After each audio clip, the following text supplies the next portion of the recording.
Hello வணக்கம் மக்களே! Welcome back to my channel. நான் உங்க சூர்யா ரவிச்சந்திரன்.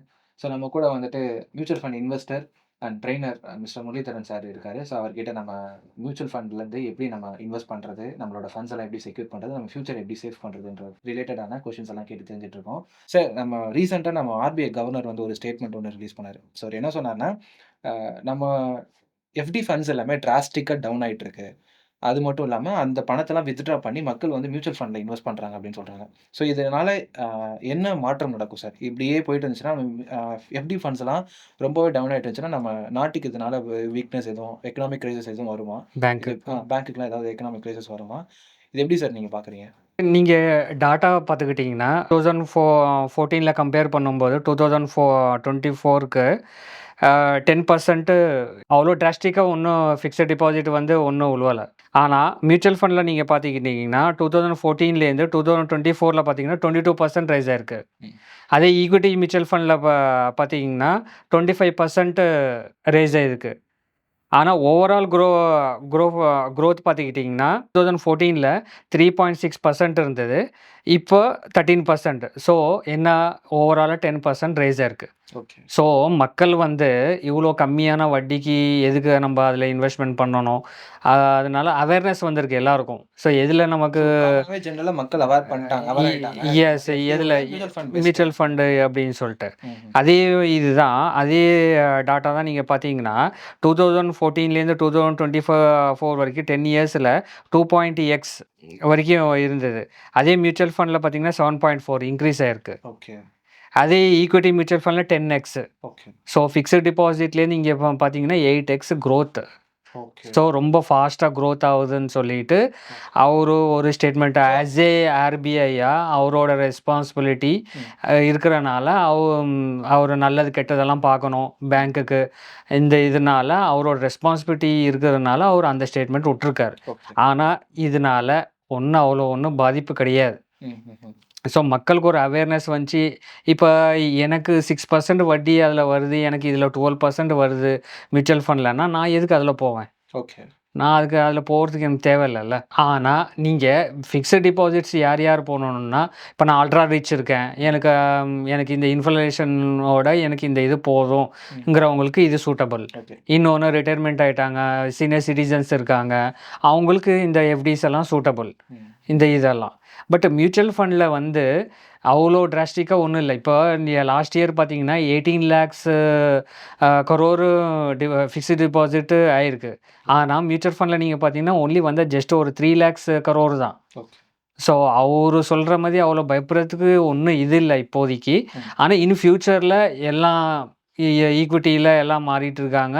இது எந்த அளவுக்கு தான் கொண்டு போகுது அப்படின்னு சொல்லி தான் அவர் ஒரு ஸ்டேட்மெண்ட் விட்டாரே தவிர, ம். அவ்வளோ பாதிப்பு கிடையாது இதுல. இன்னொன்னு இத பார்த்துக்கிட்டீங்கன்னா, ஓவராலா இப்ப வரைக்கும் ஃபிக்ஸட் டெபாசிட்ல 57 குரோர்ஸ் மியூச்சுவல் ஃபண்ட்ல டெபாசிட் இருக்குது.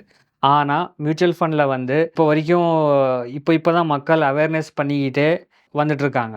அதுக்கும் நம்ப உங்களுக்கு ஒரு கிராஃப் காட்டுறேன். அதில நீங்க பாருங்க. பெர் மந்த் 20,000 இருந்தது. லாஸ்ட் இயர் வரைக்கும் எவ்ரி மந்த் எஸ்ஐபி ரூபத்திலேயே 20,000 கரோர்ஸ் வந்துட்டு இருந்தது. ஸோ பெர் இயர் 1,20,000 அ எஸ்ஐபில நமக்கு வந்துட்டு இருக்குது. ம்.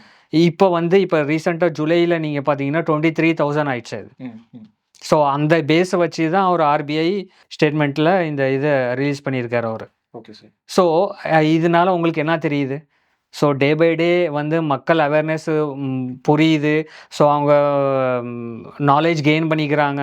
அவங்க படிப்படியா முன்னுக்கு வந்துட்டு இருக்கிறாங்க. ஓகே. இதனால தனிநபரோட குரோத் வந்து குரோத் வந்து இங்க ஃபினான்ஷியலா இன்கிரீஸ் ஃபைனான்ஷியலா ஒரு குரோத் இங்க இம்ப்ரூவ். ஸோ நாலேட்ஜ் இருந்தா தான் ம். நீங்க இது பண்ணிக்கணும். இப்ப நீங்க பார்த்துக்கிட்டீங்கன்னா, ஃபைனான்ஷியல் அ இது டாப் அப்படின்னு சொல்லி இது யார சொல்லுவாங்க?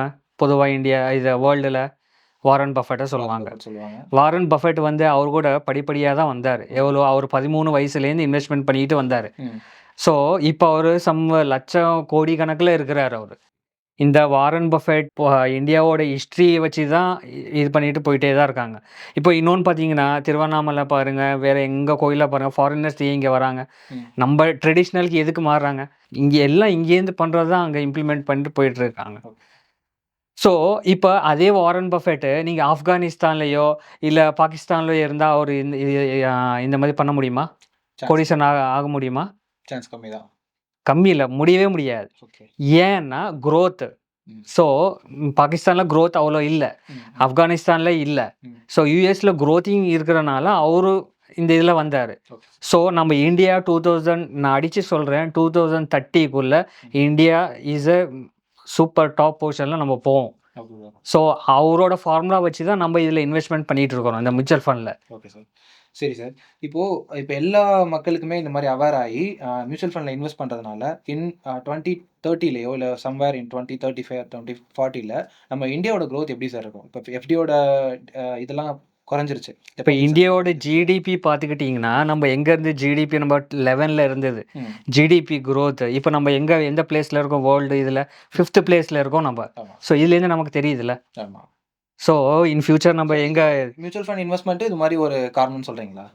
எஸ் பின்ன அதுக்கெல்லாம் காரணமே இதுதானே. நம்ம இந்தியா குரோத் ஆனா தானே நம்ம இப்ப எக்ஸாம்பிள் உங்களுக்கு அவர தான் காட்டுனேன் நானு. ம். வாரன் பஃபெட்ட தான் நம்ம இப்ப அவங்க நாட்ல குரோத் இருக்கிறனால தான் அவரு படிப்படியா முன்னுக்கு வந்தாரு. இப்ப குரோத் இல்லன்னா எங்கேருந்து இருக்கும்? குரோத் இல்லன்னா இருக்காது. இப்ப மியூச்சுவல் ஃபண்டுன்னு பார்க்கும்போது, இன்சூரன்ஸ் எல்லாம் எந்த அளவுக்கு சார் நம்மளுக்கு இம்பார்ட்டன்ட்டா நீங்க ஃபீல் பண்றீங்க? இம்பார்ட்டன்ட்டா நீங்க சொல்லுவீங்க? இல்ல அதாவது இப்போ ஹெல்த் இன்சூரன்ஸா இருக்கட்டும், டெர்ம் இன்சூரன்ஸா இருக்கட்டும், இது 2த்துக்கும் என்ன டிஃபரன்ஸு? இந்த இன்சூரன்ஸ் வந்து நம்ம நார்மல் மனுஷங்களுக்கு எந்த அளவுக்கு இது ஒரு இம்பார்ட்டன்ட் ரோல் ப்ளே பண்ணுது? அவங்களோட லைஃப அப்ஸ்கேல் பண்றதுக்கு? இப்போ இன்சூரன்ஸுங்கிறது வந்து எல்லாருக்குமே ரொம்ப இது. நான் எங்க ஃப்ரெண்ட்ஸ் கிட்ட நான் சொல்லிட்டு இருப்பேன். ம். இப்ப நான் 2 நாள் ஊருக்கு போறேன்னா, வீட்ல 2000 குடுப்பேன். ஓகே. நான் 10 நாள் வீட்டுக்கு போறேன்னா, 10,000 குடுப்பேன். 30 நாள் நானு ஊருக்கு போனேன்னா, 30,000 குடுப்பேன். ஸோ, மொத்தத்துக்கே நான் லைஃப்லேருந்தே நான் போயிட்டேன்னா, என்ன குடுக்க முடியும்? அதுதான் இன்சூரன்ஸ். யாஹ்! அதுதான் நம்ம குடுக்குறது வீட்டுக்கு இன்சூரன்ஸ் அது. ஸோ, எல்லாருமே என்னன்னா, இன்சூரன்ஸ் நான் எதுக்கு கட்டணும்? அதில எனக்கு எந்த ரிட்டர்ன்ஸ் இல்ல. அப்படின்னு சொல்லி தான் எல்லாருமே நெனைக்கிறாங்க. Okay. Insurance policy is the best love letter in the world which can write your options. உண்மையா உண்மையா ஃபேமிலிய லவ் பண்ற ஒருத்தவங்க இந்த இன்சூரன்ஸ் எடுத்திருப்பாங்க அப்படின்றத நீங்க சொல்ல வரீங்க. Yes correct. உண்மையா நேசிக்கிறீங்க, உங்க குடும்பத்த நேசிக்கிறீங்கன்னா, இது ஒரு கிஃப்ட்டா நீங்க குடுத்துட்டு போலாம். காலங்காலமா அவங்களுக்கு ஒரு ஞாபகமா இருக்கும். நம்ம இல்லாத பட்சத்திலயும் அவங்களுக்கு ஒரு ஞாபகமா இது இருக்கும். இன்னைக்கு இருக்கிற சிச்சுவேஷன்ல நெறைய பேத்துக்கு இந்த ஒரு டவுட் இருந்துட்டே இருக்கும். இந்த கவலை இருந்துகிட்டே இருக்கும். நம்ம ம். இல்லன்னா நம்ம ஃபேமிலி என்ன ஆகும்? என்ன ஆகும்னு. ஸோ அப்படிப்பட்டவங்களுக்கு இந்த மாரி இன்சூரன்ஸ் வந்துட்டு ஒரு மேஜரா நம்ம எடுக்க வேண்டிய ஒரு அத்தியாவசியமான ஒரு விஷயத்துல இதுவும் ஒண்ணு. கண்டிப்பா எடுக்கணும். இதுவும் எடுக்கணும். ஹெல்த் இன்சூரன்ஸ் எடுக்கணும். இப்ப நீங்க பார்த்தீங்கன்னா, ஹெல்த் இன்சூரன்ஸ் ஹாஸ்பிட்டல் போனீங்கன்னாவே ஒரு 50,000 60,000 எகிறிட்டே Yes. போகுது. Health insurance and term insurance இதெல்லாம் கண்டிப்பா வேணும் இதெல்லாம். Okay sir. ஃபேமிலி நம்ப இல்லாத பட்சத்துலயும் ஃபேமிலி அவங்க ஒரு ஸ்டேபிளா இருப்பாங்க. Yes sir. கோடீஸ்வரன் ஆகணும் ஒரு கனவு இருந்தா, இதெல்லாம் இருக்கணும் அங்க. எஸ். முக்கியமா இந்த lower middle class family, middle class இவங்கலாம் கண்டிப்பா எடுத்தே ஆகணும் இதெல்லாம். Okay sir. அப்பதான் நம்ம அடுத்த கட்டத்துக்கு போகணும் அப்படின்ற ஒரு போகணும் ஒரு எஸ். நம்ம ஜென்ரலா சம்பாதிக்கிற பணத்த வச்சு மட்டும் அண்ட் பிசினஸ் பண்ற பணத்த வச்சு மட்டுமே நம்மளால க்ரோ ஆக க்ரோ ஆக முடியாது. இதெல்லாம் சைடு புரொடெக்ஷன் இருக்கணும். ப்ராப்பரான இன்வெஸ்ட்மென்ட் இருக்கணும். இன்வெஸ்ட்மென்ட் இருக்கணும் அண்டு புரொடெக்ஷன் இருக்கணும். Yes sir. அதே மாரி மக்களுக்கு எந்த ப்ராடக்ட்ல இன்வெஸ்ட் பண்ணணும் அப்படின்றதையுமே வந்துட்டு உங்ககிட்ட தனியா கிளாஸஸோ இல்ல இது மாரி அட்வைஸ் வரும்போது நீங்க அத சொல்லிடுவீங்க ப்ராப்பர் டீட்டெயிலா. எஸ் நீங்க ட்ரெய்னிங் எடுக்கலாம். இது நம்ம ட்ரெய்னிங் எடுத்துக்கிட்டு தான் இருக்கோம். எஸ். இதில வந்து என்ன வருதுன்னா, மியூச்சுவல் ஃபண்ட் வருது, இண்டெக்ஸ் ஃபண்ட் வருது, ETF எக்ஸ்சேஞ்ச் ட்ரேடிங் ஃபண்டுங்கிறது இது ஒரு இன்வெஸ்ட்மெண்ட் தான். ஓகே. இது வந்து இந்தியால வந்து 1992ல லான்ச் பண்ணாங்க. நிப்பான் இந்தியாக்காரவங்க. நிப்பான் இந்தியாங்கிறது வந்து அவங்க ஒரு ஏஎம்சி.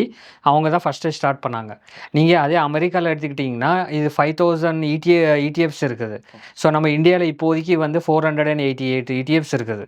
ஸோ அமெரிக்கால ஃபேமஸ் இதெல்லாம். சின்ன பசங்க கூட அங்க அமெரிக்கால இந்த ETFல தான் போட்டு சம்பாரிப்பாங்க. ஓ! இதில வந்து உங்களுக்கு பர் இயர் 40-30% நீங்க ரிட்டர்ன்ஸ் வரலாம் இதில. இதில நீங்க இன்வெஸ்ட்மென்ட் பண்ணிட்டு இத பத்தி நீங்க உங்களுக்கு நாலேட்ஜ் எடுத்துக்கிட்டீங்கன்னா, இதில உங்களுக்கு ஸ்டாப் லாஸே தேவையில்ல. ஸ்டாப் லாஸ் இல்லாம பண்ற ஒரு ப்ராடக்ட்னா இது ஒண்ணு தான். நீங்க மியூச்சுவல் ஃபண்ட்லயும் நீங்க அத பத்தியும் நீங்க அவேர்னஸ் எடுத்துக்கலாம்.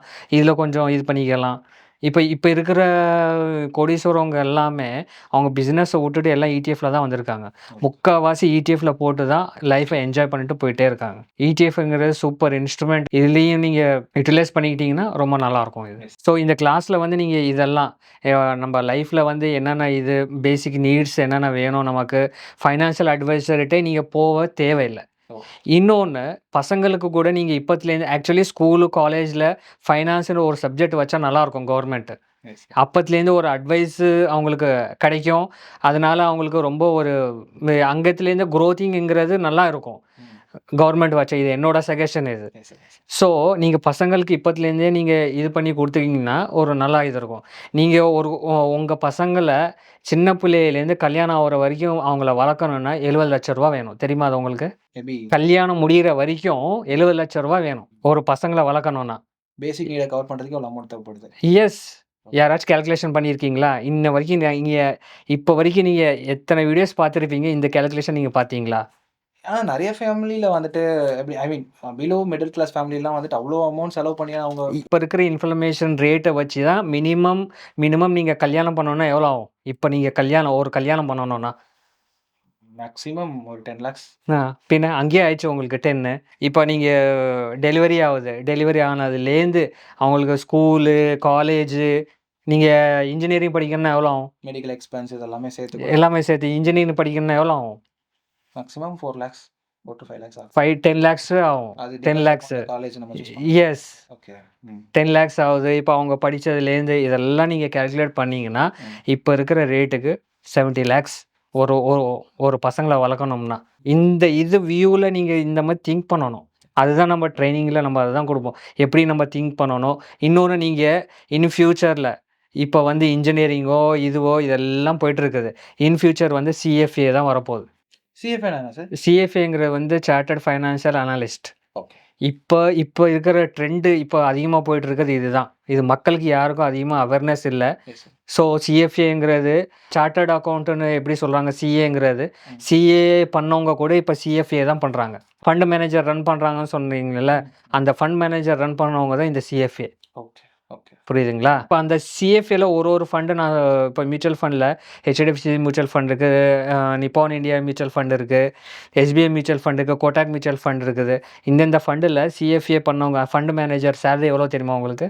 எவ்வளோ இருக்க முடியும் சொல்லுங்க? தெரியல சார். சொல்லுங்க. ஒரு குத்துமதிப்பா உங்களுக்கு ஒரு இதுவா கேட்கிறேன்.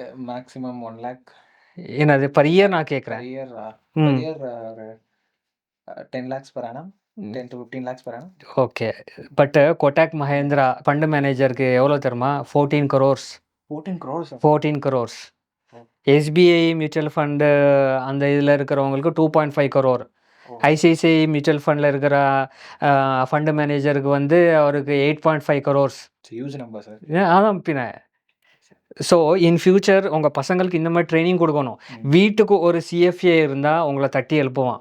ம். நம்மளோட அது என்னது எக்கனாமிக் எங்க இருக்குது? எங்க போகுது? எல்லாரும் நீங்க வீட்ல யாரா இருந்தாலும் தூங்கிட்டு இருந்தாலும் தட்டி எழுப்புவான். ம். நம்ம எக்கனாமி நம்ம வீட்டோடது இங்க போயிட்டு இருக்குது அப்படின்னு கைட்லைன்ஸ் குடுக்கறதுக்கு. உங்க வீட்ல ஒரு வீட்டுக்கு ஒரு சிஎஃப்ஏ உருவாக்குங்க. அமெரிக்காவ நம்ம தாண்டி போயிடுவோம் நம்ப.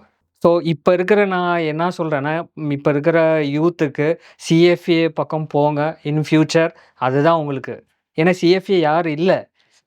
அண்ட் பிகாம், எம்காம் யார் பண்றாங்க சொல்லுங்க? ம். இன் ஃபியூச்சர் 20 இயர்ஸ் இல்ல வரைக்கும் அதுதான் ஃபுல் டிமாண்ட் இருக்க போகுது. ம். எல்லாருமே இன்ஜினியரிங், டாக்டர் ம். இப்படி தான் போயிட்டுருக்கீங்க. ஒழிஞ்சு இந்த இதில ஃபோக்கஸ் யாரும் வைக்கல இது. இது என்னோட வியூல நான் சொல்றேன் நானு. இன் ஃபியூச்சர் இதுதான் குரோத் இருக்க போகுது. இதில தான் குரோத் இருக்க போகுது. ஏன்னா இதில ஆள் அதிகமா இல்ல. அதனால இது சொல்றேன். இந்த சிஎஃப்ஏ வந்து எப்படி எழுதுறது? எப்படின்னா, இந்த சிஎஃப்ஏ வந்து டோட்டல் ஓவரால் வேர்ல்ட் எக்ஸாம் இது. ம். எல்லா கண்ட்ரீஸ் வந்து எழுதுவாங்க. இதில பாஸ் அவுட் எவ்வளோ தெரியுமா? 20% தான் பாஸ் அவுட். ஓ. இது அவ்வளோ இது எஸ். இன்னொன்னு நீங்க டிகிரி ஃபர்ஸ்ட் இயர்லயே நீங்க இதில எழுதலாம். Okay sir. ஃபர்ஸ்ட் இயர்ல நீங்க ஏஜ் கிடையாது. ஏஜ் பிளஸ் எப்போ வேணா எழுதலாம். இல்ல. நீங்க டிகிரி ஆக்சுவலா இதுக்கு நீங்க ஒரு 3 லெவல்ஸ் இருக்கும். ம். ஃபர்ஸ்ட் லெவல்ல வந்து நீங்க ஃபர்ஸ்ட் இயர் டிகிரிலயே எக்ஸாம்ல எழுதலாம். செகண்ட் லெவல் வந்து செகண்ட் இயர் டிகிரில எழுதலாம். ம். தேர்ட் லெவல் எழுதும்போது உங்க டிகிரி கம்ப்ளீட் ஆகி இருக்கணும். ஓஹோ! உங்க டிகிரி கம்ப்ளீட் ஆகி இருந்தா இது எழுதலாம் இந்த இது. ஓகே. Okay sir. நிறைய விஷயங்கள ஷேர் பண்ணியிருக்கீங்க. ஓகே. ரொம்ப நன்றி சார். ஓகே. அண்ட் மக்களாகிய உங்களுக்கு ஒரு சின்ன ஒரு இன்ஃபர்மேஷன் குடுக்கணும்னு நினைக்கிறேன். உங்க லைஃப்ல நீங்க நிறைய அமௌண்ட் ஏர்ன் பண்றீங்க. அது உங்க லைஃப்ப குரோத் பண்ணிக்கிறதுக்கு நிறைய விஷயங்கள உங்களுக்கு அது ஹெல்ப் பண்ணும். ஆப்வியஸா கண்டிப்பா நம்ம சம்பாரிச்சா தான் நம்மளோட தலைமுறையும் சரி, நம்மளோட லைஃப் ஸ்டைலையுமே சரி இம்ப்ரூவ் பண்ணிக்க முடியும். ஒரு சைடு ஏர்ன் பண்றது ஒரு சைடு இருந்தாலும், அத ப்ராப்பரா செக்யூர் பண்ணணும் அண்ட் ப்ராப்பரா அத வந்துட்டு இன்வெஸ்ட் பண்றது எப்படி அப்படின்றது, நம்ம சார் கிட்ட வந்துட்டு அவரோட டீட்டெயில்ஸ் எல்லாமே கீழ குடுக்குறேன். ஸோ அவர் பெர்சனலா வந்து ட்ரெயின் பண்றாரு நெறைய பேர. ஸோ உங்களுக்கு எப்படி ப்ராப்பரா அமௌண்ட்ட இன்வெஸ்ட் பண்றது, அத எப்படி செக்யூர் பண்றது அப்படின்னு சொல்லிட்டு உங்களுக்கு கண்டிப்பா இந்த வீடியோ பார்க்கும்போதே நெறைய டவுட்ஸ் தெரிஞ்சிருக்கும் அண்ட் நெறைய டவுட்ஸ் கிளியரும் ஆயிருக்கும். அண்ட் உங்களுக்கு இருக்கக்கூடிய டவுட்ஸ் எல்லாமே சார் கிட்ட வந்து நீங்க கேட்டு கிளியர் பண்ணிக்கலாம். அண்ட் சாரோட டீட்டெயில்ஸுமே எனக்கு கீழ நான் டிஸ்கிரிப்ஷன்ல குடுக்குறேன். Thank you so much. Thank you. கண்டிப்பா இந்த வீடியோ மக்களுக்கு நல்லா யூஸ்ஃபுல்லா இருந்திருக்கும்னு நெனைக்கிறேன். So thank you so much sir. Thank you. Thank you. So இந்த வீடியோ உங்களுக்கு கண்டிப்பா யூஸ்ஃபுல்லா இருந்திருக்கும்னு நெனைக்கிறேன். ஸோ இந்த மாரி நெறைய விஷயங்கள தெரிஞ்சுக்கிறதுக்கு நம்ம சேனல மறக்காம சப்ஸ்கிரைப் பண்ணி விடுங்க. And I will see you in the next video. Thank you so much. By.